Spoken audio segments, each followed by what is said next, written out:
been a year since we last spoke, but it feels like forever. You never battled the flu or diabetes. You never fought a cold or allergies. You were immune. Alhamdulillah. Thank God I've never caught a disease, you would say relentlessly.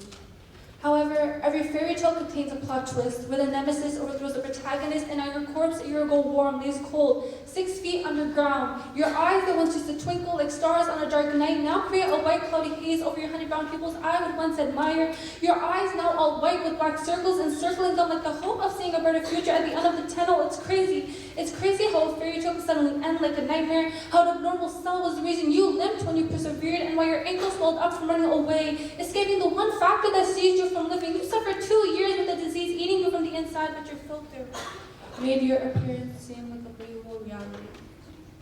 It's been 18 months since you were first trapped in time-lapse in a clock, cherishing every moment. For 6 months, your shock and denial turned into hope. Night after night, tears of fear began soaking your pillow like a sponge of dreams squeezed and bled down the drain. For 6 months, you swayed in shadows, a secret you kept. When cancer whispered, you chose not to cry, embracing each split second, treasuring the light as you would paint masterpieces in the darkest night. For 6 months, you sought strength as time passed by, forgetting the battle just for a little while. You savored the sweetness and let your soul smile. For 6 months, you captured the essence of your final moments in pages of a book, painting your daughter a vivid picture with every word. Every day, a chapter of emotions, reflections, and a sense of closure. Gosh, I wish. You handwrote an autobiography expressing those same tears that first left your pillow. Pain spread like your cancer in all parts of your body, some hurting more than others. You ached all around, yet your heart was the most affected, beating slower each day like a firefly, losing its light to glow.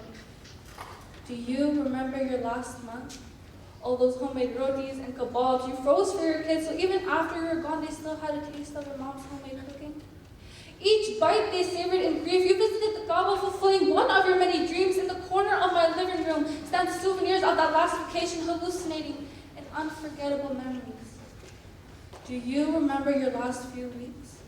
You gave me a hug where my chest felt tight, I couldn't breathe, a feeling of comfort, knowing that everything will be okay. It was the day before I left on my journey back home. You refused to say goodbye, but when you whispered, "I'll see you again," my shoulders felt heavy as my gut already knew this was the last time your arms would wrap around me, the last time this blanket of comfort would ever touch my skin.